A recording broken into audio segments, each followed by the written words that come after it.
പാതിരാവിന്റെ മുറവിൽ കത്തിച്ചു വെച്ച വിളക്കിന്റെ ചുറ്റുമിരുന്നു കൊണ്ട് മക്കളെയൊക്കെ കൂട്ടി വാപ്പാക്കയക്കുന്ന കത്താണിത്. മക്കളുടെ വിശേഷങ്ങൾ എഴുതുകയാണ്, മാപ്പയുടെയും ഉമ്മയുടെയും വിശേഷങ്ങൾ എഴുതുകയാണ്, ഭാര്യയുടെ വിശേഷങ്ങൾ എഴുതുകയാണ്. എന്റെ പ്രിയപ്പെട്ടവരെ, ആ എഴുതുന്ന ശൈലിയെയും ആ ശബ്ദത്തെയും ഒക്കെ നിർവചിച്ചുകൊണ്ട് മുൻഗാമികളായ ഗായകന്മാർ പാടിപ്പറഞ്ഞത് നമ്മുടെ നാട്ടിൽ ഇന്നൊക്കെ മറഞ്ഞുപോയിക്കൊണ്ടിരിക്കുന്നുവെങ്കിലും മുൻകാല ഗൾഫുകാരന്റെയും നാട്ടുകാരുടെയും നാവുകളിലൂടെ ആ ഗാനം നമുക്ക് കേൾക്കാമായി. എത്രയും ബഹുമാനപ്പെട്ട എൻ്റെ ഭർത്താവ് വായിക്കുവാൻ സ്വന്തം ഭാര്യ എഴുതുന്നതെന്തെന്നാലേറെ പീരീശത്തിൽ ചൊല്ലിടുന്നു അസ്സലാം. എഴുതിയറിയിക്കാൻ കാര്യങ്ങൾ 100 എഴുതുകയല്ലാതെ വേറെന്തു വഴിയുണ്ട്. എൻ മിഴികൾ തൂകും കണ്ണുനീരതു കണ്ട് എൻ കരൾ വേദന കാണുവാനാരുണ്ട്. എങ്ങനെ ഞാൻ പറയും എല്ലാമോത്ത് എന്നെന്നും ഞാൻ കരയും. ഈ കത്തിൽ ഉടനടി ഒരു മറുപടി തന്ന് സംഗീതം തീർത്തിടണം. ഇടയ്ക്കിടയ്ക്കെന്നോത്തിടണം. മധുരിതു നാളുകൾ മനസ്സിൽ കഴിയുന്നു, മധുരക്കിനാവുകൾ മാറോടണയ്ക്കുന്നു. മലരണി രാത്രികൾ മഞ്ഞിൽ കുളിക്കുന്നു, മണിയറക്കട്ടിലെ മാടി വിളിക്കുന്നു. എങ്ങനെ ഞാനുറങ്ങും? പകലന്തിയോളം പണിയെടുത്ത് വൈകുന്നേരങ്ങളിൽ വിദേശിയായ പ്രവാസി സുഹൃത്ത് റൂമിലെത്തുമ്പോ തന്റെ പ്രിയപ്പെട്ട ചങ്ങാതിമാർ വീട്ടിൽ നിന്ന് വന്ന ലെറ്ററാണെന്ന് പറഞ്ഞ് ആ പാവപ്പെട്ട പ്രവാസി സുഹൃത്തിന്റെ കയ്യിൽ കൊടുക്കുമ്പോ വളരെ സന്തോഷത്തോടെ, ജീവിതം മുഴുവനും കൈകളിൽ ഒതുക്കിയ ആവേശത്തോടെ ആ ലെറ്റർ വാങ്ങിച്ച് ഇങ്ങനെ പൊട്ടിച്ച് വായിക്കുമ്പോ എന്റെ പ്രിയപ്പെട്ട സഹോദരിമാരെ, ഞാനും നിങ്ങളും ആലോചിക്കണം. ആ സഹോദരന്റെ കണ്ണ് നിറയുകയാണ്. അയാളുടെ ഭാര്യയുടെ തൂലക തുമ്പിൽ നുറ്റു വീണ ആ മശുത്തുള്ളികളിലേക്ക് നോക്കി അയാൾ സമാധാനിക്കുകയാണ്. തന്റെ മക്കളുടെ വിശേഷങ്ങൾ വായിച്ചറിയുമ്പോ മാതാപിതാക്കളുടെ, നാട്ടുകാരുടെ, കൂട്ടുകാരുടെ, കുടുംബക്കാരുടെ, അയൽവാസികളുടെ ആ ഓരോ വിശേഷങ്ങളും ആ ലെറ്ററിലൂടെ ഇങ്ങനെ വായിച്ചറിയുമ്പോ അയാളുടെ മനസ്സിൽ വല്ലാത്ത സന്തോഷമാണ്. ആ എഴുത്ത് അതുപോലെ തന്നെ മടക്കി പെട്ടിയിൽ വെക്കും. പിറ്റേ ദിവസവും ജോലി കഴിഞ്ഞ് വരുമ്പോ ഈ എഴുത്തെടുത്ത് വീണ്ടും വായിക്കും. അടുത്ത എഴുത്ത് വരുന്ന മാസങ്ങളോളം ഈ എഴുത്തിങ്ങനെ വായിച്ച് തലയണയിൽ മുഖമമർത്തി തേങ്ങിക്കരഞ്ഞ് എന്റെ വീട്ടുകാർക്ക് വേണ്ടി പ്രാർത്ഥിച്ച്, വീടിന്റെ ഐശ്വര്യത്തിന് വേണ്ടി, കുടുംബത്തിന്റെ ഭദ്രതയ്ക്ക് വേണ്ടി പണിയെടുത്തിരുന്ന പാവപ്പെട്ട പ്രവാസിയുടെ നല്ലവളായ ഭാര്യമാരുടെ കഥകൾ ഇന്ന് ഓർമ്മകളായി മാറിക്കൊണ്ടിരിക്കുന്നുവെങ്കിൽ എന്റെ പ്രിയപ്പെട്ട സഹോദരിമാരെ, ആധുനിക സമൂഹത്തിലെ സ്ത്രീകൾക്ക്, ആധുനിക സമൂഹത്തിലെ ഗൾഫുകാരന്റെ ഭാര്യമാര് ഇന്ന് വിളിക്കുന്ന ഫോൺ കോളുകൾ അവന്റെ മനസ്സിന്റെ സ്വസ്ഥത കെടുത്തിക്കൊണ്ടിരിക്കുകയാണ്, അവന്റെ സമാധാനം നശിപ്പിച്ചുകൊണ്ടിരിക്കുകയാണ്. അതുകൊണ്ട് ഞാൻ ഓർമ്മപ്പെടുത്തട്ടെ, അല്ലാഹുവിന്റെ റസൂൽ പറഞ്ഞത് ഖാലത്തുലി സൗജിഹാ മാ റഅയ്തു മിൻക ഖൈറാ, നിങ്ങളിൽ നിന്ന് ഒരു ഖൈറും എനിക്ക് ലഭിച്ചിട്ടില്ല എന്നൊരു മങ്ക പറഞ്ഞാൽ, ഒരു പെണ്ണ് പറഞ്ഞാൽ, ഓ പെണ്ണേ, നീ എത്ര വലിയ നിസ്കാരക്കാരിയാണെങ്കിലും, നീ എത്ര വലിയ നോമ്പുകാരിയാണെങ്കിലും, നീ എത്ര വലിയ സൽക്രമം ചെയ്തവരാണെങ്കിലും, അല്ലാഹുവിന്റെ കോടതിയിൽ നിന്റെ നന്മകൾ മുഴുവനും തട്ടിപ്പോയി, അത് മുഴുവനും വെട്ടിക്കളഞ്ഞുപോയി. യജമാനന്റെ കോടതിയിൽ നീ പ്രതിയാണ്. അല്ലാഹുവിന്റെ കോടതിയിൽ നിനക്ക് നന്മയുടെ ലഘുലേശം ഉണ്ടാവില്ല. ഇത് പറഞ്ഞത് മഹാനായ നബി മുഹമ്മദ് മുസ്തഫ സല്ലല്ലാഹു അലൈഹി വസല്ലമ തങ്ങളാണ്. പോരാ ഫാത്തിമ വ അമ്മൽ മുഅല്ലഖത്തും ബിരിജ്ലൈഹാ ഫകാനത് ഇംറഅത്തുൻ തഖ്റുജു മിൻ ബൈതിഹാ ബിഗൈരി ഇദ്നി الزوج ولا تغتسل من الحيض والنفاس. അല്ലാഹുവിന്റെ റസൂൽ പറയുകയാണ്, ഓ ഫാത്തിമ, അതേ കാലുകൾ ബന്ധിക്കപ്പെട്ട ഒരു വിഭാഗം പെൺകൊടിമാരെ ഞാൻ നിനക്ക് പരിചയപ്പെടുത്തിയില്ലേ ഫാത്തിമ? അല്ലാഹുവിന്റെ നരകത്തിൽ കാലുകൾ ബന്ധിച്ചുകൊണ്ട് ക്രൂരമായ അല്ലാഹുവിന്റെ അദാബ് ഏറ്റുവാങ്ങിക്കൊണ്ടിരിക്കുന്ന ഒരു വിഭാഗം പെൺകൊടിമാർ, അവരെ പറ്റി ഞാൻ പറഞ്ഞില്ലേ ഫാത്തിമ? അവരാരാണെന്നറിയോ ഫാത്തിമ? ഭർത്താവിന്റെ അനുമതി കൂടാതെ ഷോപ്പിങ്ങിന് പോകുന്ന പെണ്ണാണ് ഫാത്തിമ. ഭർത്താവിന്റെ അനുമതി കൂടാതെ ഊരു ചുറ്റുന്ന പെണ്ണാണ് ഫാത്തിമ. ഭർത്താവിന്റെ അനുമതി കൂടാതെ നാട്ടിലേക്ക് പോകുന്ന പെണ്ണാണ് ഫാത്തിമ. അവൾ ഷോപ്പിങ്ങിന് പോകുന്നു, കടകമ്പോളങ്ങളിൽ കയറിയിറങ്ങുന്നു, ഗ്രാമങ്ങളിൽ നിന്ന് അവൾ പട്ടണത്തിലേക്ക് ഇറങ്ങിത്തിരിക്കുന്നു, കടകളായ കടകൾ മുഴുവനും കറങ്ങി നിറക്കുന്നു. അതേ ആ പെണ്ണ് അവളുടെ ഭർത്താവിനെ കുറിച്ച് ചിന്തിക്കാതെ, ഭർത്താവിന്റെ അനുമതി വാങ്ങാതെ കെട്ടി അഴിച്ചുവിട്ട ആട്ടിൻപറ്റങ്ങൾ നടക്കുന്നത് പോലെ അങ്ങാടികളിലൂടെ ഊരു ചുറ്റുന്ന പെൺകൊടിമാര്, ആ പെൺകൊടിമാർക്ക് അല്ലാഹു നൽകുന്ന അദാബാണ് ഫാത്തിമ. സയ്യിദുനാ മുഹമ്മദുർ റസൂലുള്ളാഹി സ്വല്ലല്ലാഹു അലൈഹി വസല്ലമ തങ്ങൾ പഠിപ്പിക്കുകയാണ്, എന്റെ പ്രിയപ്പെട്ട പെങ്ങളെ, നിന്റെ മുൻഗാമികളായ ഉമ്മമാർ, നിന്റെ മുൻഗാമികളായ ഉമ്മമാർ, നിന്റെ മുൻഗാമികളായ സഹോദരിമാർ, അവരുടെ ശരീരത്തിന്റെ ഒരൽപ്പം പോലും പുറത്തു കാണിക്കാൻ അവർ പേടിച്ചിരുന്നു. യജമാനന്റെ കോടതിയിൽ, അല്ലാഹുവിന്റെ മഹ്ശറയിൽ മറുപടി പറയേണ്ടി വരുമല്ലോ എന്ന തീഷ്ണമായ പേടി അവരുടെ ഹൃദയങ്ങളെ സ്വാധീനിച്ചപ്പോ അവരവരുടെ ശരീരത്തിന്റെ മുഴുവനും മറച്ചുപോയി, മുഖം മുഴുവനും മറച്ചുപോയി, കയ്യിന് ഗ്ലൗസ് ഇട്ടുപോയി, കാലിന് ഷോക്സ് ഇട്ടുപോയി, മുഖമക്കന കൊണ്ട് മുഖം മറച്ചുപോയി. ആ പെൺകൊടിമാരെ ജീവിതത്തിൽ നിന്ന് അടർത്തി മാറ്റിയിട്ട് ആധുനികതയുടെ ഭൗതികതയുടെ ഭ്രമം ബാധിച്ചുകൊണ്ട് നീ ഈ സുഖലോലുപലതയിൽ കഴിഞ്ഞു പോയാൽ എന്റെ പെങ്ങളെ, നിനക്ക് രക്ഷയില്ല. ഹബീബായ നബി മുഹമ്മദ് മുസ്തഫ സ്വല്ലല്ലാഹു അലൈഹി വസല്ലമ തങ്ങളുടെ കാലഘട്ടത്തിൽ അതാ ഒരു സ്വഹാബി തന്റെ പ്രിയപ്പെട്ട ഭാര്യയോട് പറയുകയാണ്, പെണ്ണേ, ഞാൻ അല്ലാഹുവിന്റെ മാർഗത്തിൽ യുദ്ധത്തിന് പുറപ്പെടുകയാണ്, അല്ലാഹുവിന്റെ മാർഗത്തിൽ രണാങ്കണത്തിലേക്ക് പുറപ്പെടുകയാണ്, ഞാൻ മടങ്ങി വരുന്നതുവരെ ഈ വീട് വിട്ട് നീ പുറത്തു പോകാൻ പാടില്ല. ഭർത്താവിന്റെ നിർദ്ദേശമാണ്. ആ സ്വാലിഹത്തായ പെണ്ണ് അത് പൂർണ്ണമായി സമ്മതിക്കുകയാണ്. ഇല്ല ഭർത്താവേ, നിങ്ങളുടെ അനുമതി കൂടാതെ, നിങ്ങൾ മടങ്ങി വരാതെ ഈ വീടിന്റെ പൂമുഖത്തേക്ക് ഞാൻ ഇറങ്ങുകയില്ലെന്ന പെണ്ണ് വാക്ക് കൊടുക്കുകയാണ്. ഭർത്താവ് യുദ്ധത്തിന് പോയി. എന്റെ പെങ്ങളെ ആലോചിക്കണം, ദിവസങ്ങൾക്ക് ശേഷം അതാ ഒരു ചെറുപ്പക്കാരൻ ഓടി വരികയാണ്.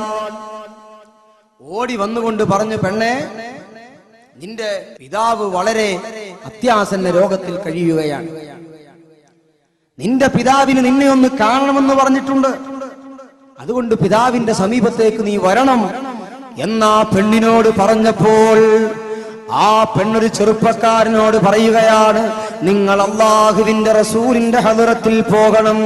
ഈ ദുനിയാവിന്റെ കോടതി എവിടെയാണ്? ആ കോടതിയിലെ ജഡ്ജി ഹബീബായ മുഹമ്മദ് മുസ്തഫ സ്വല്ലല്ലാഹു അലൈഹി വസല്ലമ തങ്ങളാണ്.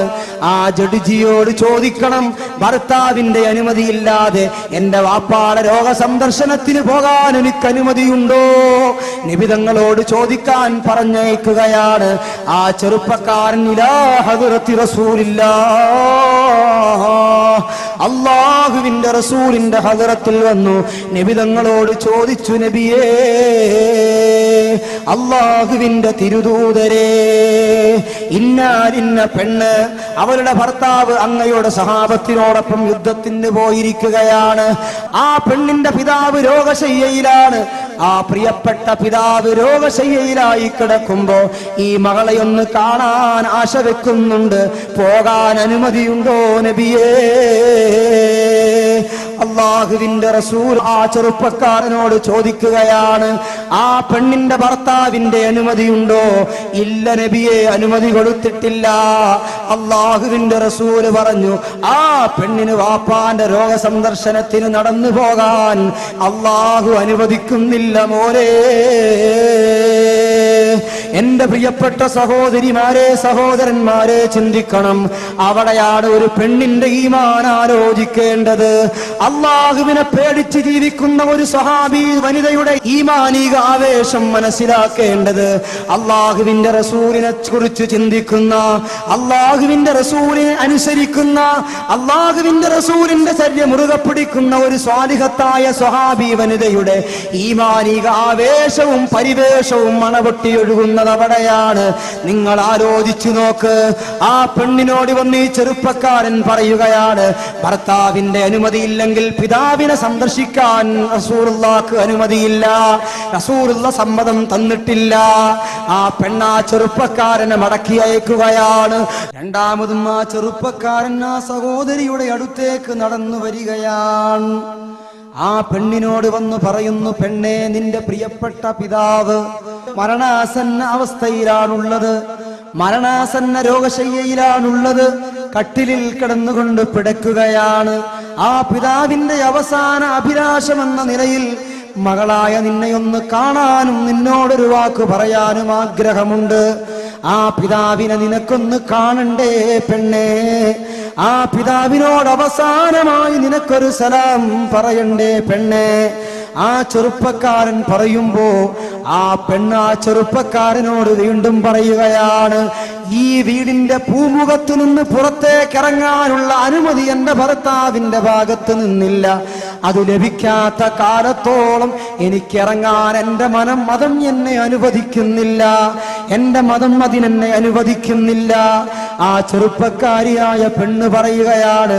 അതായാൾ നിരാശയോടെ മടങ്ങിപ്പോയി. കുറച്ചു ദിവസം കഴിയുമ്പം തുളുമ്പുന്ന കണ്ണുകളോടെ ആ ചെറുപ്പക്കാരൻ വീണ്ടും അതാ സഹോദരിയെ സമീപിക്കുകയാണ്. വന്നുകൊണ്ട് പറയുന്നു, പെണ്ണേ, നീ ജീവിതത്തിൽ ഏറ്റവും അധികം സ്നേഹിച്ച, നിന്റെ കൈപിടിച്ച് നിന്നെ നടക്കാൻ പഠിപ്പിച്ച, നിനക്ക് പുത്തൻ പുടവകൾ വാങ്ങിത്തന്ന, നിന്നെ നല്ലൊരു ചെറുപ്പക്കാരന് വിവാഹം ചെയ്തു കൊടുത്ത, നിന്നെ പാഠശാലയിലേക്ക് പറഞ്ഞയച്ച, നിന്റെ ജീവന്റെ തുടിപ്പായ പ്രിയപ്പെട്ട പിതാവ് ഈ ലോകത്തു നിന്ന് എന്നേക്കുമായി വിട പറഞ്ഞു പോയി. നിന്റെ പ്രിയപ്പെട്ട പിതാവിന്റെ ജീവനറ്റ ശരീരമെങ്കിലും അവസാനമായി ഒരു നിമിഷം കാണാൻ നിനക്ക് മോഹമില്ലേ പെണ്ണേ?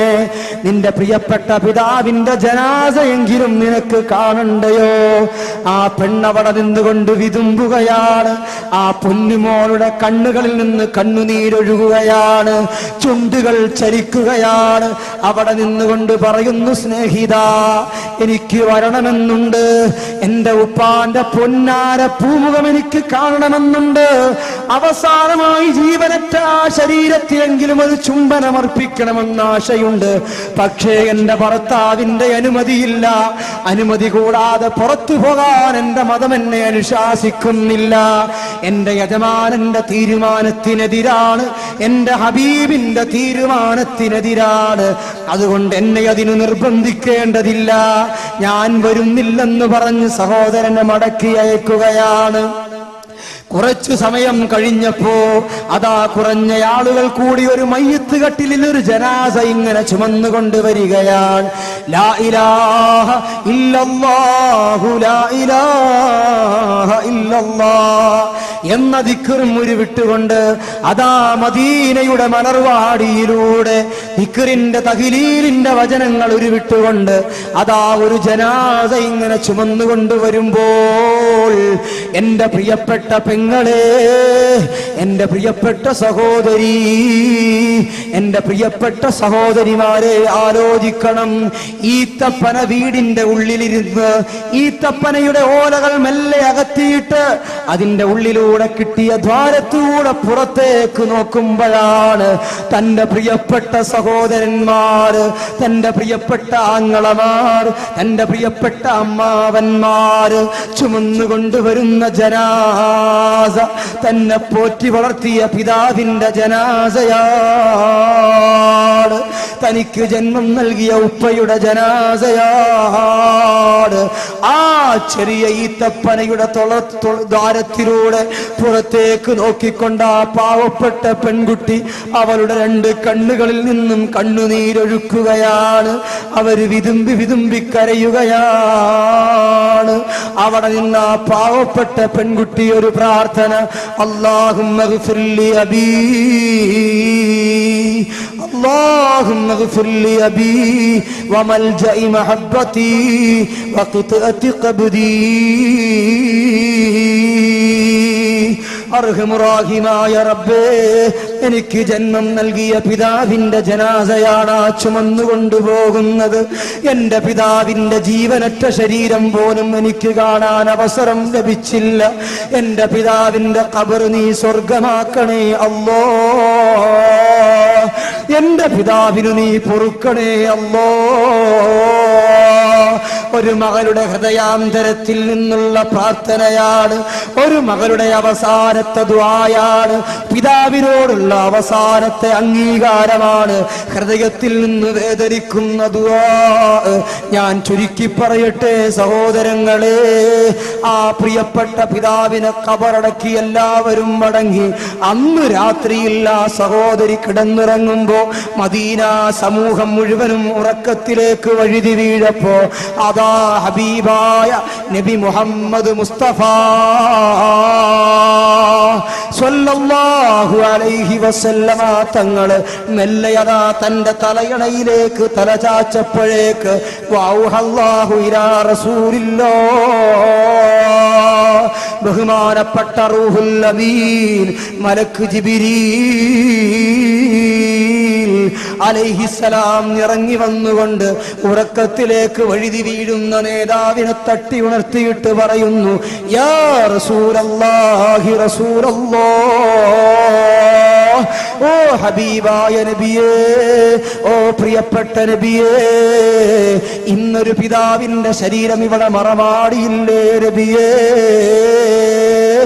ആ പ്രിയപ്പെട്ട പിതാവിന് ഭർത്താവിനെ അനുസരിക്കുന്ന ഒരു മകളുള്ളേ നബിയേ. ഭർത്താവിനെ അനുസരിച്ചതിന്റെ പേരിൽ സ്വന്തം വീട് വിട്ട് പുറത്തു പോകാതെ അള്ളാഹുവിനെ പേടിച്ച്, അള്ളാഹുവിന്റെ റസൂലിനെ പേടിച്ച് വീടിന്റെ ഉള്ളറയിൽ ജീവിതം സംശുക്തമാക്കിയ, വീടിന്റെ ഉള്ളറയിൽ ഒതുങ്ങിക്കൂടിയ ആ പാവപ്പെട്ട മകളുടെ ദുആഇന്റെ ബറക്കത്ത് കൊണ്ട് അള്ളാഹു ആ വാപ്പാക്ക് പുറത്തു കൊടുത്തു നബിയേ. പോരാ, അല്ലാഹുവിന്റെ അനുഗ്രഹീത സ്വർഗത്തില് ഉന്നതമായ പദവി നൽകി നബിയേ. അല്ലാഹുവിന്റെ റസൂലിനോട് റൂഹുൽ അമീൻ മലക്ക് ജിബ്രീൽ അലൈഹിസ്സലാത്തു വസ്സലാം വന്ന് പഠിപ്പിച്ചുവെങ്കിൽ എന്റെ പ്രിയപ്പെട്ട സഹോദരിമാരെ, ഭർത്താവിന്റെ അനുമതി കൂടാതെ ഊരു ചുറ്റാനിറങ്ങുമ്പോഴേക്ക് നാട്ടിൽ ഭർത്താവില്ലെങ്കിൽ, ഭർത്താവ് ജോലിക്ക് പോയതാണെങ്കിൽ, ഭർത്താവ് വിദേശത്താണെങ്കിൽ, അദ്ദേഹത്തിന്റെ അനുമതി കൂടാതെ നിന്റെ വയസ്സായ മാതാപിതാക്കളെ സന്ദർശിക്കാൻ പോലും നിനക്ക് അള്ളാഹുവിന്റെ മതം അനുവദിക്കുന്നില്ല എങ്കിൽ എന്റെ പ്രിയപ്പെട്ട സഹോദരി, എന്റെ പ്രിയപ്പെട്ട പെങ്ങളെ, നിസാര പ്രശ്നത്തിന്റെ പേരിൽ, വളരെ നിസാരമായ പ്രശ്നത്തിന്റെ പേരിൽ നീ പഞ്ചായത്തിന്റെ പടികൾ ചവിട്ടിക്കയറാറുണ്ടല്ലോ, നീ മാർക്കറ്റിൽ ഊരു ചുറ്റാറുണ്ടല്ലോ, അയൽവാസികളുടെ വീട്ടിൽ ഫിത്നയും ഫസാദും പറയാൻ ഇറങ്ങിത്തിരിക്കാറുണ്ടല്ലോ. അള്ളാഹുവിൽ വിശ്വാസമുള്ള ഒരു പെണ്ണിന്, അള്ളാഹുവിന്റെ റസൂലിനെ അംഗീകരിക്കുന്ന ഒരു പെണ്ണിന് ഇത് സാധ്യമാണോ പെങ്ങളെ? അള്ളാഹുവിന്റെ റസൂല് പറയുകയാണ്, എന്റെ പ്രിയപ്പെട്ട ഫാത്തിമ, വേറൊരു വിഭാഗം പെൺകൊടിമാരെ ആ നരകത്തിൽ എനിക്ക് കാണാൻ കഴിഞ്ഞു ഫാത്തിമ. അവരുടെ സ്വഭാവം എന്താണ്? അമ്മല്ലതീ തഅകുലു ജസദഹാ ഫകാനതു തസീനു ലിർരിജാലി വതഗ്താബുൻ നാസ്. അല്ലാഹുവിന്റെ റസൂല് പറയുകയാണ്, ആ പെൺകൊടിമാർ അവരുടെ സ്വന്തം ശരീരത്തിലെ മാംസങ്ങൾ ഇങ്ങനെ കടിച്ചു പറിച്ചു തിന്നുകൊണ്ടിരിക്കുകയാണ്, സ്വന്തമായി കടിച്ചു പറിച്ചു തിന്നുകൊണ്ടിരിക്കുകയാണ്. നരകത്തിന്റെ ചൂടേറ്റുകൊണ്ട് അതാ ഉരുകിയൊലിക്കുന്ന മാംസഖണ്ഡങ്ങളെ ആ പെൺകൊടിമാരതാ ചവച്ചരച്ചു തിന്നുകൊണ്ടിരിക്കുകയാണ്. അവരാരാണെന്നറിയോ? ഫാത്തിമ. അല്ലാഹുവിന്റെ റസൂൽ പറയുന്നു, വകാനതു തസീനുൽ റിജാൽ, അന്യ പുരുഷന്മാർക്ക് വേണ്ടിയിട്ട് സ്വന്തം ശരീരത്തിന്റെ ഭംഗി പ്രകടിപ്പിക്കുന്ന പെണ്ണുങ്ങളാണവർ. അന്യ പുരുഷന്മാരുടെ മുന്നിലേക്ക് കടന്നു ചെല്ലുമ്പോ, അന്യ പുരുഷന്മാരുള്ള സദസ്സിലേക്ക് കടന്നു ചെല്ലുമ്പോ കണ്ണിന് കൺമശിയിട്ട് കറുപ്പിക്കുന്ന പെണ്ണുണ്ടല്ലോ, മുഖത്ത് പൗഡർ ഇട്ട് വെളുപ്പിക്കുന്ന പെണ്ണുണ്ടല്ലോ, ചുണ്ടിന് ലിപ്സ്റ്റിക് ഇട്ട് ചുവപ്പിക്കുന്ന പെണ്ണുണ്ടല്ലോ, ആ പെണ്ണിനെ കുറിച്ചാണ് ഫാത്തിമ. അല്ലാഹുവിന്റെ റസൂൽ പറയുന്നു, ഫാത്തിമ പെണ്ണിന്റെ ശരീരം അന്യ പുരുഷന്റെ മുമ്പിൽ അർപ്പിക്കാൻ അവൾ സമ്മതിച്ച അവളുടെ ശരീരം അവളെ കൊണ്ട് തീറ്റിക്കുമെന്ന് മുഹമ്മദ് മുസ്തഫ സല്ലല്ലാഹു അലൈഹി വസല്ലമ തങ്ങൾ പഠിപ്പിക്കുകയാണ്. പിന്നീട് അല്ലാഹുവിന്റെ റസൂൽ ഫാത്തിമ ബീവിയോട് പറയുകയാണ്, ഫാത്തിമ, വേറെ ഒരു വിഭാഗം പെൺകൊടിമാരെയാ നരകത്തിൽ എനിക്ക് കാണാൻ കഴിഞ്ഞു ഫാത്തിമ. വഅമ്മല്ലത്തി ശദ്ദ റിജ്ലാഹാ മാ യദൈഹാ ഇലാ നാസിയതിഹാ വസല്ലതത് അലൈഹൽ ഹയ്യാതു വൽ ഖാരിബ്. ഫാത്തിമ, നിനക്കറിയുമോ ആ നരകത്തിൽ ഒരു വിഭാഗം പെൺകൊടിമാർ അവരുടെ രണ്ട് കൈകാലുകളെ അവരുടെ മൂർധാവിലേക്ക് വലിച്ചു കെട്ടിയിരിക്കുകയാണ് ഫാത്തിമ. ആ പെണ്ണുങ്ങളുടെ ശരീരത്ത് മാംസങ്ങൾ മുഴുവനും അതാ പാമ്പുകളും തേളുകളും കടിച്ചു പറിച്ചു തിന്നുകൊണ്ടിരിക്കുകയാണ്. അവരാരാണെന്നറിയോ ഫാത്തിമ? ആ പാമ്പുകളും തേളുകളും കടിച്ചു പറിച്ചു കൊണ്ടിരിക്കുന്ന ആ വിഭാഗം ആളുകൾ അവരാരാണെന്ന് അറിയോ ഫാത്തിമ?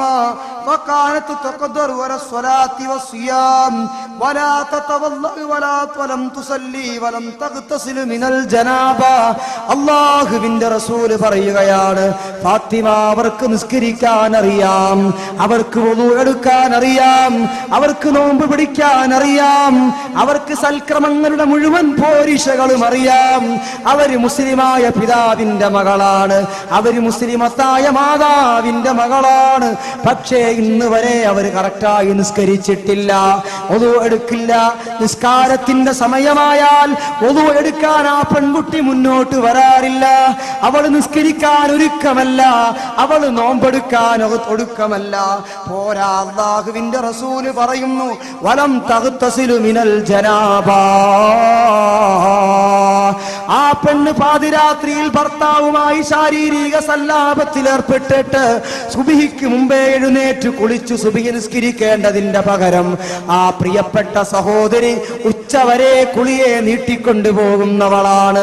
ജനാബത്തുണ്ടായാൽ ഉടനെ കുളിച്ച് ശുദ്ധീകരിക്കാത്തവളാണ്, ശരീരത്തിന്റെ ശുദ്ധിയുടെ വിഷയം ശ്രദ്ധിക്കാത്തവളാണ്, നിസ്കാരത്തിന്റെ വിഷയം ശ്രദ്ധിക്കാത്തവളാണ്, അമലിന്റെ വിഷയം ശ്രദ്ധിക്കാത്തവളാണ്.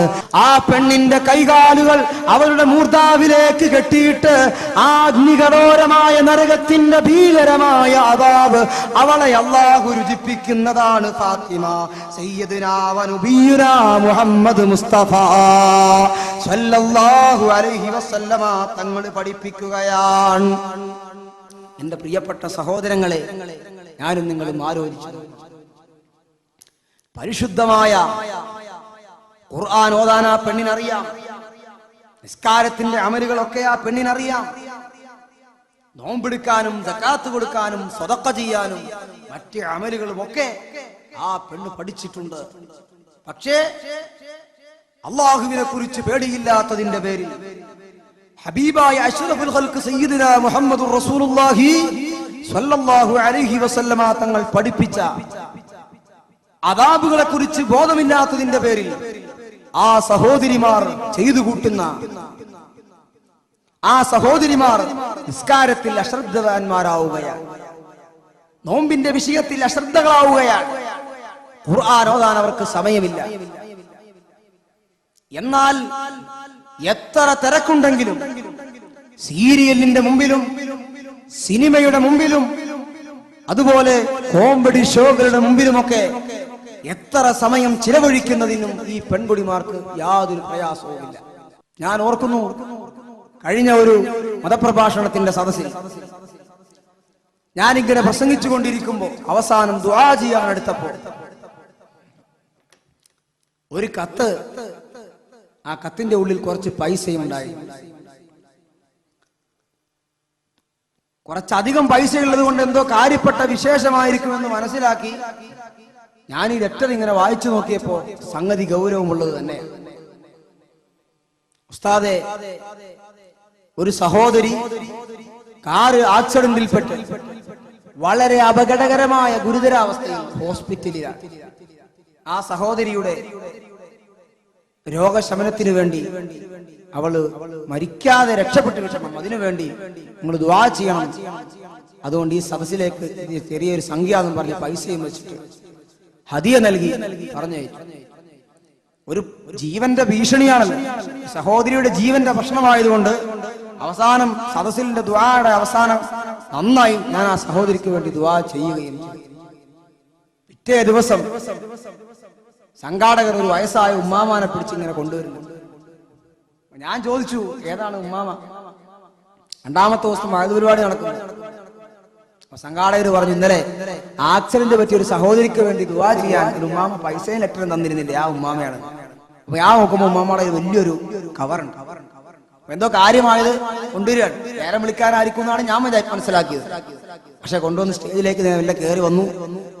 നോക്കുമ്പോ എന്താന്ന് ചോദിച്ചപ്പോ ഇതൊരു തേയിലപ്പൊടിയുടെ പാക്കറ്റ്, ഏതാണ്ട് 2 കിലോ വരുന്ന, നല്ല ശരിക്ക് പാക്ക് ചെയ്ത 2 കിലോയോളം വരുന്ന തേയിലപ്പൊടി നിറച്ച ഒരു പാക്കറ്റ് എന്റെ കയ്യിലേക്ക് തന്നു. ഉസ്താദേ, അൽഹംദുലില്ലാ, നിങ്ങളുടെ ദുആ അല്ലാഹു സ്വീകരിച്ചു. ആ ആശുപത്രി കിടന്ന കുട്ടി വളരെ അത്ഭുതകരമായി രക്ഷപ്പെട്ടു എന്ന് പറഞ്ഞ് ഇങ്ങനെ എന്നോട് അത്ഭുതം പറഞ്ഞപ്പോൾ ഞാൻ ചോദിച്ചു, നിങ്ങളുടെ ആരായിട്ട് വരും ഈ കുട്ടി? മകളോ മരുമകളോ പേരക്കുട്ടികളോ അങ്ങനെ അടുത്ത ആരെങ്കിലും ആണോ ബന്ധം ചോദിച്ചപ്പോ സുബ്ഹാനല്ലാഹ്, ആ ഉമ്മാമ പറഞ്ഞ മറുപടി കേട്ടാല് സഹോദരിമാരെ, ഒരർത്ഥത്തിൽ രസം തോന്നുമെങ്കിലും മറ്റൊരർത്ഥത്തിൽ ഗൗരവമുള്ളതാണ്. ആ ഉമ്മാമ പറയാണ്, പേര് പറഞ്ഞ എനിക്ക് ഓർമ്മയില്ല, ഏതോ ഒരു സീരിയലില് അഭിനയിക്കുന്ന ഒരു പെണ്ണ്, അഭിനയം തന്നെയാണ്. വാഹനത്തിൽ ഇങ്ങനെ പോകുമ്പോ വേറെ ഒരു വലിയ നാഷണൽ പെർമിറ്റ് ലോറിയായിട്ട് കൂട്ടിയിടിച്ച് ഈ പെണ്ണ് വളരെ അത്യാസന്ന നിലയിൽ, സീരിയലിന്റെ ഇടയ്ക്ക് ഇങ്ങനെ കാട്ടുകയാണ്, വളരെ അത്യാസന്ന നിലയിൽ ഈ പെണ്ണിനെ ഹോസ്പിറ്റലിൽ എത്തിക്കുന്ന രംഗം അവിടെ വെച്ച് അന്നത്തെ സീരിയലിൽ കട്ടായി. അത്രയേ ഉള്ളൂ, ഒരു മൂർധന്യ ദിശയെ കൊണ്ടവിടെ വെച്ചു. എന്നിട്ടോ ഈ ഉമ്മാമാക്ക് അത് കണ്ടപ്പോ വല്ല ആൾക്കാരെ കുറെ ദിവസമായി നിരന്തരം ഉമ്മാമ ഇത് കണ്ടുപോരുകയാണ്. ഉമ്മാമയുടെ മനസ്സിന് വല്ലാതെ അത് സ്വാധീനിച്ചു. പിറ്റേ ദിവസം ആ സമയമായപ്പോ അവള് ചത്തോ ജീവിച്ചോ, അതിന്റെ ദുആ ഫലിച്ചോ എന്നറിയാൻ വേണ്ടി പിറ്റേ ദിവസം സീരിയൽ വെച്ചപ്പോ അൽഹംദുലില്ലാ ഒരു തകരാറുമില്ല, അത്ഭുതകരമായി രക്ഷപ്പെട്ടിട്ടുണ്ട്. എന്റെ പെങ്ങളെ, എന്റെ സഹോദരി, എന്റെ ഉമ്മമാരെ, ഞാൻ ചോദിക്കാൻ ആഗ്രഹിക്കുകയാണ്. ഉഹദിന്റെ രണാങ്കളത്തിൽ അസദുല്ലിലാഹി സയ്യിദു ശുഹദാഇ ഹംസത്തുൽ ഖറാർ റളിയല്ലാഹു അൻഹുവിന്റെ പരിശുദ്ധമായ കരൾ കടിച്ചു തുപ്പിയിട്ട് നിന്റെ കണ്ണിൽ നിന്നൊരിറ്റ് കണ്ണുനീര് വീണില്ലല്ലോ. ഉഹദിന്റെ പോർക്കളത്തിൽ ലോകത്തിന്റെ അഭിവന്ദനായ നേതാവ് സയ്യിദുൽ വജൂദ് മുഹമ്മദുർ റസൂലുള്ളാഹി സ്വല്ലല്ലാഹു അലൈഹി വസല്ലം തങ്ങളുടെ പരിശുദ്ധമായ മുൻപല്ലിന് പൊട്ടലേറ്റിട്ട് അവിടുത്തെ പരിശുദ്ധമായ മുഖത്ത് മുറിവേറ്റിട്ട് നിന്റെ കണ്ണിൽ നിന്ന് കണ്ണുനീരുക്കിയിട്ടില്ലല്ലോ, നിന്റെ മനസ്സ് വേദനിച്ചിട്ടില്ലല്ലോ, നിന്റെ ഹൃദയം പിടഞ്ഞിട്ടില്ലല്ലോ. സയ്യിദുനാ ഉസ്മാൻ ഇബ്നു അഫ്ഫാൻ റളിയല്ലാഹു തആല അൻഹു നോമ്പുകാരനായിരിക്കെ ഒരു തുള്ളി വെള്ളം പോലും കൊടുക്കാതെ ബഹുമാനപ്പെട്ട ഉസ്മാൻ ഇബ്നു അഫ്ഫാൻ റളിയല്ലാഹു അൻഹുവിനെ ക്രൂരമായി വെട്ടിക്കൊലപ്പെടുത്തിയ ശത്രുക്കളുടെ ചരിത്രം പറയുമ്പോ ആ ഉസ്മാൻ ഇബ്നു അഫ്ഫാൻ റളിയല്ലാഹു അൻഹുവിന്റെ ഹൃദയം പിളരുന്ന വേദനയുടെ മരണരംഗം നിന്റെ കൽബുകളിലേക്ക് പ്രഭാഷണങ്ങളിലൂടെ കടന്നു വന്നപ്പോ പല സദസ്സുകളിൽ നിന്നും നീ കേട്ടിട്ട് നിന്റെ കണ്ണിൽ നിന്നൊരു കണ്ണുനീര് വീണില്ല എങ്കിൽ ഏതോ ഒരു നടി ഏതോ ഒരു സീരിയലിൽ അഭിനയത്തിന്റെ ഇടയിൽ ആക്സിഡന്റ് പറ്റിയെന്ന വാർത്ത വന്നപ്പോ കരയാനും നേർച്ചയിടാനും നിന്റെ മനസ്സനുവദിച്ചുവെങ്കിൽ നീയും നിന്റെ മുൻഗാമികളായ സ്വാലിഹീങ്ങളായ പെൺകുടിമാരും തമ്മിലുള്ള ബന്ധത്തെ കുറിച്ച് നീ അളക്കാറുണ്ടോ സഹോദരി? അളന്നു നോക്കണമെന്നാണ് ഈ സമയത്ത് എനിക്ക് ഓർമ്മപ്പെടുത്താനുള്ളത്. മഹാനായ സയ്യിദുനാ മുഹമ്മദുർ റസൂലുള്ളാഹി സ്വല്ലല്ലാഹു അലൈഹി വസല്ലമ തങ്ങള് ഫാത്തിമ ബീവിയോട് അവസാനമായി പറയുന്ന, ഫാത്തിമ തൊട്ടപ്പുറത്ത് വേറെ ഒരു വിഭാഗം പെൺകൊടിമാരെ ശിക്ഷിക്കുന്നത് എന്റെ നേത്രങ്ങളെ കൊണ്ട് ഞാൻ കണ്ടു ഫാത്തിമ. അല്ലാഹുവിന്റെ റസൂലേ, ആരാണ് ആ പെൺകൊടിമാർ? എന്താണ് അവരുടെ അവസ്ഥ? അല്ലാഹുവിന്റെ റസൂലിനോട് ചോദിച്ചപ്പോ നബി തങ്ങൾ പറയുകയാണ്, വഅമ്മല്ലത്തി റഅസുഹാ കറഅസിൽ ഖിൻസീർ വബദനുഹാ കബദനിൽ ഹിമാർ. ഓ ഫാത്തിമ, ആ പെൺകൊടിമാരുടെ തലയുണ്ടല്ലോ, അത് സാക്ഷാൽ പന്നിയുടെ തലയാണെന്ന് ഞാൻ പറഞ്ഞില്ലേ ഫാത്തിമ? അവരുടെ ഉടലുണ്ടല്ലോ ഫാത്തിമ, അത് സാക്ഷാൽ ഹിമാരിന്റെ ഉടലാണ്, കഴുതയുടെ ഉടലാണ്. പിതാവേ, അവര് ചെയ്ത തെറ്റെന്താണ്? അവര് ചെയ്ത അപാകത എന്താണ്? അവര് ചെയ്ത പാതകം എന്താണ്? അല്ലാഹുവിന്റെ റസൂൽ പറയുന്നു, ഫകാനത്ത് നമാമത്തുൻ വകാദിബാ. ആ പെണ്ണുങ്ങൾ വല്ലാതെ കളവ് പറഞ്ഞു പോയി, അവര് വല്ലാതെ ഈബത്ത് പറഞ്ഞു പോയി. പോരാ, വതബ്ഗദു സൗജിഹാ വതബ്ഗദു സൗജഹാ. അവൾ അവളുടെ ഭർത്താവിനെ ദേഷ്യം പിടിപ്പിച്ചു പോയി. ഭർത്താവിന് പൊരുത്തമില്ലാത്ത അവസ്ഥയിൽ അവൾ പുറത്തുപോയി. ഹസനാഉ യാ ദാത്തിൽ ജമാലി ഫഇന്നനി അഖ്ശാ അലൈക മിനൽ ഹബീസിൽ മുജ്രിമീ ലാ തർള ഹാദൽ ജമാല അലൽ വറാ ഇല്ലാ ലിസൗജിൻ ഔ ഖരീബിൻ മുജ്രിമീ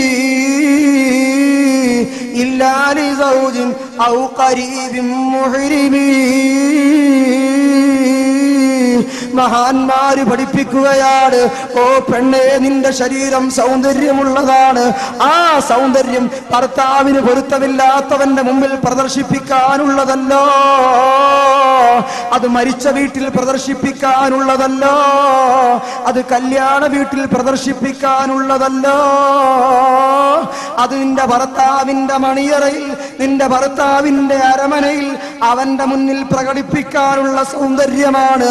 അത് മറ്റൊരുവന്റെ മുമ്പിൽ പ്രകടിപ്പിച്ച് നീ ഭർത്താവിന്റെ കോപം ഏറ്റുവാങ്ങരുതേ.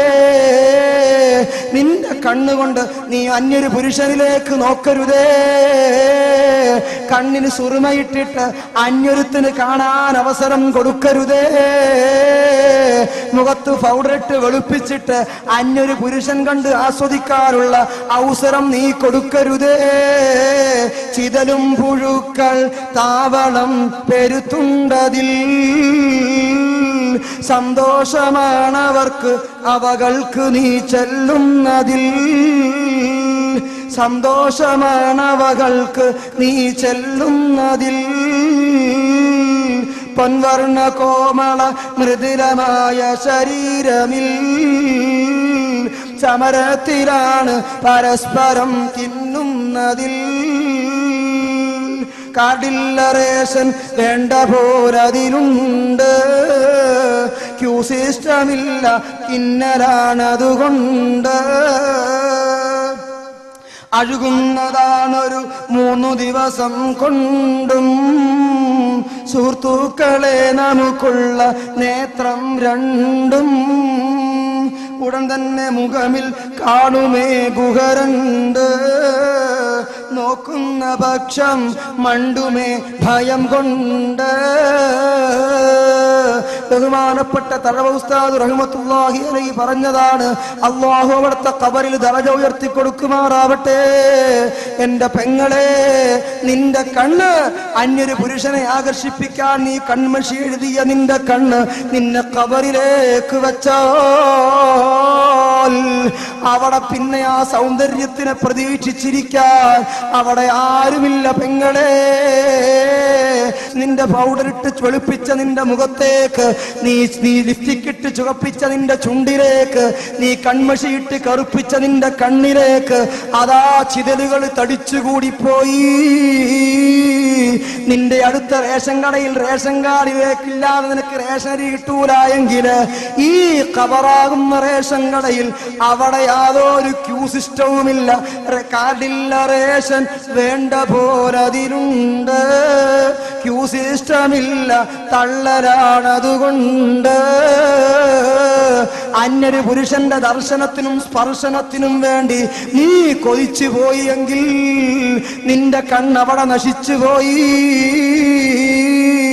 നിന്റെ മുഖമവിടെ നശിച്ചുപോയി, നിന്റെ ചുണ്ടവിടെ നശിച്ചുപോയി.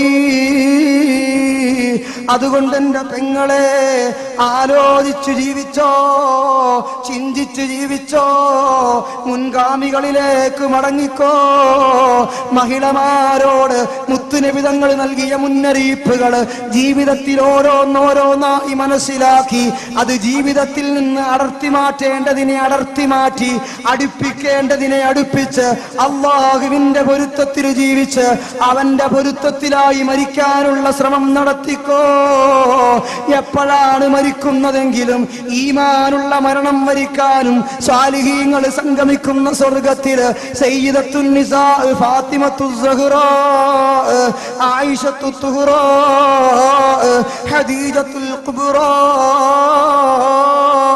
റളിയല്ലാഹു തആല അൻഹുന്ന ആ മഹദിമാരോടൊന്നിച്ച് സ്വർഗത്തിലെത്താൻ ആശിക്കുന്ന പെങ്ങളെ, അതിനു വേണ്ടി പണിയെടുത്തോ, അതിനു വേണ്ടി ജോലി ചെയ്തോ, ആ രൂപത്തിൽ നിന്റെ ജീവിതം ചിട്ടപ്പെടുത്തിക്കോ. ബീബി ഫാത്തിമത്തു സുഹ്റാ റളിയല്ലാഹു അൻഹയെ അലിയാര് തങ്ങൾ വിവാഹം കഴിച്ച് ആദ്യ രാത്രിയാണ്. ഫാത്തിമ ബീബി മണിയറയിൽ പുതുമാരനെയും പ്രതീക്ഷിച്ച് കാത്തിരിക്കുകയാണ്. ആ കാത്തിരിക്കുന്ന വേളയിൽ അതാ കുറഞ്ഞ സമയം കഴിഞ്ഞപ്പോ അലിയാര് തങ്ങൾ മണിയറയിലേക്ക് കടന്നു വരികയാണ്. ആ അലിയാര് തങ്ങളുടെ മണിയറ ആധുനിക സമൂഹത്തിന്റെ മണിയറ പോലെ അലങ്കൃതമായ മണിയറയല്ലല്ലോ.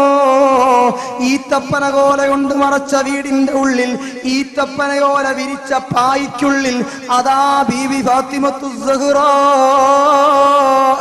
റളിയല്ലാഹു അൻഹ ഇങ്ങനെ ഇരിക്കുമ്പോ അലിയാര് തങ്ങൾ വരികയാണ്. കടന്നു വന്നുകൊണ്ട് ചോദിച്ചു, ഫാത്തിമ, അതെ ഞാൻ കടന്നു വരാൻ വൈകിയോ? ഇത് ചോദിച്ചുകൊണ്ട് ഫാത്തിമ ബീബിയുടെ മുഖത്തെ അലിയാര് തങ്ങൾ നോക്കിയപ്പോഴാണ് ഫാത്തിമ ബീബി റളിയല്ലാഹു അൻഹയുടെ രണ്ട് കണ്ണും ചുവന്നു തുടുത്തുപോയി. ഫാത്തിമ ബീവിയുടെ കവിൾത്തടങ്ങളിൽ നിന്ന് അതാ കണ്ണുനീരൊലിച്ചു കൊണ്ടിരിക്കുകയാണ്. വിതുമ്പി വിതുമ്പി കരയുകയാണ്. മുത്തുനബിയുടെ പൊന്നുമോള് ഓടി വന്നുകൊണ്ട് അലിയാര് തങ്ങൾ ചാരയിരുന്ന് ആ താടിയിൽ മെല്ലെ കൈകൊണ്ടൊന്ന് ഉയർത്തിപ്പിടിച്ചുകൊണ്ട് ചോദിച്ചു, ഫാത്തിമ, ഞാൻ വരാൻ വൈകിപ്പോയോ? ഫാത്തിമ, ഞാനെത്താൻ വൈകിയതിന്റെ പേരിൽ കരയുകയാണോ? അല്ല അലിയേ, എന്തിന് കരയുന്നു ഫാത്തിമ? ഈ അലിയൊരു ഫക്കീറാണ് ഫാത്തിമ. നിനക്ക് വേണ്ടി ഒരുക്കിയ മണിയറ നിനക്ക് തൃപ്തിയാകാത്തതിന്റെ പേരിലാണോ ഫാത്തിമ? എന്നോട് പൊറുക്കടേ ഫാത്തിമ. ഇതിനപ്പുറം ചെയ്യാൻ എന്റെ സാമ്പത്തിക സ്ഥിതി എന്നെ അനുവദിക്കുന്നില്ല ഫാത്തിമ. അലിയാര് തങ്ങള് ഫാത്തിമ ബീബിയോട് പറയുമ്പോഴേക്ക് ചാടി എഴുന്നേറ്റ ഫാത്തിമ ബീബി അലിയാര് തങ്ങളെ കവിൾത്തടം തടവിക്കൊണ്ട് പറയുകയാണ്, വാ പൊത്തിക്കൊണ്ട് പറയുന്നു, അലിയേ, അങ്ങനെ പറയരുത് അലിയേ. എന്റെ അലിയുടെ ഇല്ലായ്മ എനിക്കറിയാം, എന്റെ അലിയുടെ വല്ലായ്മ എനിക്കറിയാം. എല്ലാ അവസ്ഥയിലും അലിയോട് യോജിച്ചു പോകാൻ പറ്റിയ പെണ്ണാണ് ഞാൻ. പക്ഷേ അലിയേ, ഇതൊന്നുമല്ല എന്നെ സങ്കടപ്പെടുത്തുന്നത്. അലിയേ, ഇന്നല്ലെങ്കിൽ നാളെ ഞാനങ്ങ് മരിക്കൂലേ അലിയേ. ഇന്നല്ലെങ്കിൽ നാളെ എന്റെ റൂഹിനെ ഖാബിദുൽ അർവാഹ് മലക്ക് അസ്റായീൽ അലൈഹിസ്സലാത്തു വസ്സലാം അങ്ങ് പിടിക്കൂലേ അലിയേ. അങ്ങനെ എന്റെ റൂഹങ്ങ് പോയി എന്നെ ജനാസ കുളിപ്പിച്ച് കഫം ചെയ്ത് പള്ളിക്കാട്ടിലേക്ക് കൊണ്ടുപോയാൽ അലിയേ, ആ ഖബറിലേക്ക് എന്നെ അങ്ങ് ഇറക്കി വെച്ചോ. പോയാൽ ആ ഖബറിൽ എനിക്ക് കൂട്ടിന് ആരുണ്ട് അലിയേ? എന്നെ രക്ഷിക്കാൻ ആരുണ്ട് അലിയേ? ഈ ചെറിയ വീടാണെങ്കിലും ഈ വീട്ടിന്റെ ഉള്ളിൽ കൂട്ടിനെനിക്ക് അലിയുണ്ടല്ലോ, സമാധാനമാണ്. ആ ഖബറിൽ കൂട്ടിന് ആരുണ്ട് അലിയേ? എനിക്ക് രക്ഷയ്ക്ക് എന്ത് വകുപ്പുണ്ട് അലിയേ? അത് ചിന്തിച്ച് ഞാൻ കരഞ്ഞതാണ്. അതുകൊണ്ട് അലിയേ, നമുക്ക് ഇന്നത്തെ രാത്രി ഉറങ്ങേണ്ടതില്ല. നിങ്ങൾ എന്നോട് സഹകരിക്കുമെങ്കിൽ നമുക്കൊരുപാട് നിസ്കരിക്കാം അലിയേ, ഒരുപാട് ഖുർആൻ ഓതാം അലിയേ. ബഹുമാനപ്പെട്ട ഫാത്തിമ ബീവിയുടെ കയ്യും പിടിച്ച് അലിയാരി തങ്ങൾ വുളു എടുക്കാൻ നടന്നു വരികയായി. വുളു എടുക്കുകയാണ്. രണ്ടുപേരും രണ്ട് മുസല്ല വിരിച്ചു. ആ അത്തറിന്റെ മണമുള്ള പുത്തനുടുപ്പിന്റെ പുതുമയുള്ള ആദ്യ രാത്രിയിൽ 1000 ആശകളെ കൊണ്ട് അമ്മാനമാടാൻ ആഗ്രഹമുണ്ട്. പക്ഷേ അല്ലാഹുവിന് വേണ്ടി ഈ രാത്രി ചിലവഴിക്കാൻ അവര് തീരുമാനിച്ചു പോയി. മണ്ണു തിന്നുന്ന ഖബറിലേക്ക് ഖുർആൻ ഓതാൻ അവര് ചിന്തിച്ചു പോയി. ജീവിതത്തിലെ എന്തെങ്കിലും നന്മകളെ കൊണ്ട് ഖബറിലും മഹ്ശറയിലും രക്ഷപ്പെടാനുള്ള ആ ഏറ്റവും പ്രഥമവും പ്രധാനവുമായ രാത്രിയെ അവരുപയോഗപ്പെടുത്തിപ്പോയി. എന്റെ ഉമ്മമാരെ, എന്റെ സഹോദരിമാരെ, ആരാണ് ഈ പ്രവർത്തനം ചെയ്യുന്നത്? ആരാണ് ഈ ഉറക്കമൊഴിക്കുന്നത്? ആരാണ് ഈ പാതിരാത്രിയിൽ നിസ്കരിക്കുന്നത്? എന്നെപ്പോലെ നിന്നെപ്പോലെ തെറ്റ് ചെയ്യുന്ന പെണ്ണല്ലല്ലോ. 24 മണിക്കൂറും സീരിയലിന്റെ മുമ്പിൽ സമയം ചെലവഴിക്കുന്ന പെണ്ണല്ലല്ലോ. വൃത്തികെട്ട സിനിമ കൊണ്ട് കണ്ണ് നശിപ്പിച്ച പെണ്ണല്ലല്ലോ. വൃത്തികെട്ട സിനിമ കണ്ടിട്ട് കണ്ണ് നശിപ്പിച്ച പെണ്ണല്ലല്ലോ. ഹറാമ് ചിന്തിച്ചിട്ട് ഹൃദയം നശിപ്പിച്ച പെണ്ണല്ലല്ലോ. അല്ലാഹുവിനെ കുറിച്ച് മനസ്സിലാക്കിയ, അല്ലാഹുവിന്റെ റസൂലിനെ കുറിച്ച് മനസ്സിലാക്കിയ, റസൂലിന്റെ മടിത്തട്ടിൽ തലവച്ച് കിടന്നുറങ്ങിയ ആരംഭപ്പൂവിന്റെ പൊന്നുമോളായ ബീബി ഫാത്തിമത്തു സുഹ്റാ റളിയല്ലാഹു അൻഹയുടെ രാവിന്റെ അവസ്ഥയാണിത്. ആദ്യ രാത്രിയുടെ അവസ്ഥയാണിതെങ്കിൽ എന്റെ പ്രിയപ്പെട്ട പെങ്ങളെ, എന്റെ പ്രിയപ്പെട്ട സഹോദരി, ഈ വൈകിയ വേളയിൽ എന്റെ സംസാരം ഞാൻ നിർത്തുകയാണ്. ഇൻഷാ അല്ലാഹ് താമസിക്കാതെ ഇവിടെ ദുആ നടക്കും. ബഹുമാനപ്പെട്ട അംറുസ്താദിന്റെ നേതൃത്വത്തിൽ ഇവിടെ കുറച്ച് ദിക്റുകളും സ്വലാത്തുകളും ചൊല്ലി ദുആ നടക്കും. എന്റെ പ്രിയപ്പെട്ടവരെ, നാം ഒരുപാട് ചിന്തിക്കേണ്ടതുണ്ട്. എപ്പോൾ മരണം വന്നാലും ഈമാനുള്ള മരണം മരിക്കാനും സാലിഹീങ്ങൾ സംഗമിക്കുന്ന സ്വർഗത്തിൽ സംഗമിക്കാനുമുള്ള വഴി തേടി അലയുകയും ആ വഴിയിലൂടെ സഞ്ചരിച്ച് അവസാനം അവരോടൊന്നിച്ച് സ്വർഗത്തിലെത്തിപ്പെടാനും അല്ലാഹു നമുക്ക് തൗഫീഖ് ചെയ്യുമാറാവട്ടെ.